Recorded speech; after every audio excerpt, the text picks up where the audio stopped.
So I appreciate that play on this idea of the monster under your bed when you're a kid that now becomes a part of you. Hey everybody, welcome to the Ultimate YouTube channel. It's your girl Rosalie.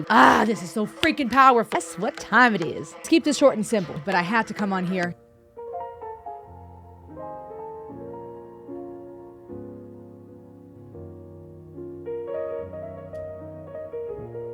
Ooh, this is soulful. I don't know just why I'm like this. I've heard people around me say something's off, I'm not okay. Not okay.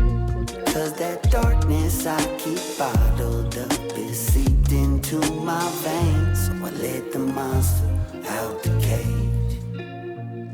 Something's in the water, at least that's what I blame. I can feel a monster that wants to escape, scratching on my insides. No peace from a freak of nature.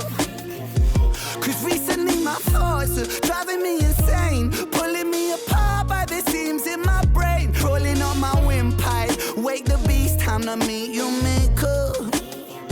So let me get the first thing first. I was cursed since birth. I was born with Nostradamus like prophecies, words of fate. Pain shaped and the pain makes me not think straight. Brain checkmate, need restraint, since two chains and a whole cage to contain the pace of my train of thought. Cause it's all for morbid, more highly strong. And the soul is tortured, more highly strong from a new supported. And the more I want, more I feel awkward, like I'm caught in a storm and I'm launched to orbit. And from dusk till dawn as a force that forces itself to the surface. It's coming, it hurts, it is murderous mercy. This monster that's lurking. I don't know just why I'm like this. I've heard people around me say something's off, I'm not okay. Cause that darkness I keep bottled up is seeped into my veins. So let the monster out the cage. Feel it in my bloodstream, rushing through my veins. Feel him as he creeps through the halls in my brain. And he's always hungry, gotta keep him fed. After years spent trying to expel him from in my head, he started under the bed till he made himself a home in the furthest depths of my psyche, to the marrow in my bones. He's that shadow that I cast, that reflection in the glass. He's that static in the silence telling me I'm not alone. In my DNA in that double helix, he lead the way and I fucking feel it's too late to make a vacate. He's chained to my fate, maybe I'm crazy or that my fucking spirit is just plain weak for letting him win. Or maybe destiny that we spend the rest of our natural lives together. Why fight each other? Cause in the end I've felt an emptiness that's following me since a kid. But he was there to claim the occupancy. A lifetime later, right back where I started, you see. Till the credits roll, still it's just my monster in me. Yeah. I don't know just why I'm like this. I've heard people around me say something's off, I'm not okay. Cause that darkness I keep bottled up is seeped into my veins. Let the monster out the cage. Wow.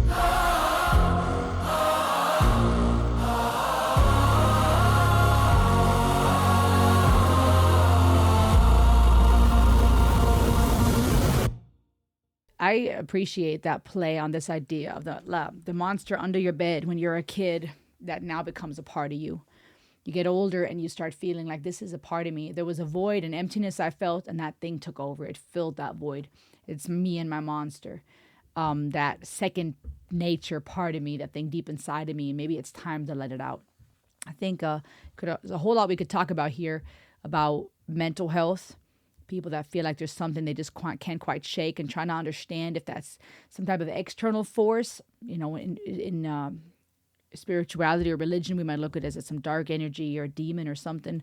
In other circles, it might just be looked at as some type of alter ego or some type of side of your personality, and you're trying to figure out which one's me, which one is the other.